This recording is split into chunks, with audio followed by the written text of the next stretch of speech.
My name is John Millisenda. I've been photographing my parents since I was a teenager. My mother, father, and developmentally disabled brother, Dennis. I primarily focus upon my brother Dennis because he seems to be different. Dennis was nearly born in the barber shop in 1949 that my dad had on the Lower East Side. It turns out that Dennis was in a rush to be born. My father was shaving a man. Halfway through the shave, he had to stop, and they got a taxi and rushed to the hospital up on 21st Street.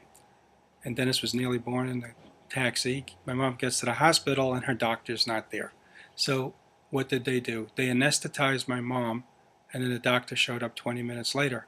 Well, we think that this 20-minute delay had caused a lack of oxygen to Dennis's brain, which left Dennis developmentally disabled. Dennis brought a lot of confusion upon my family.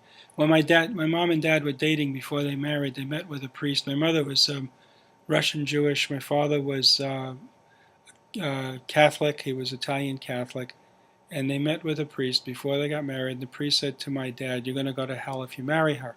So consequently, when my mother had a son who was developmentally disabled, she thought she was being punished by God.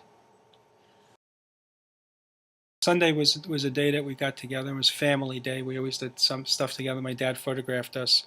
And so I picked up the gauntlet from him and started photographing the family.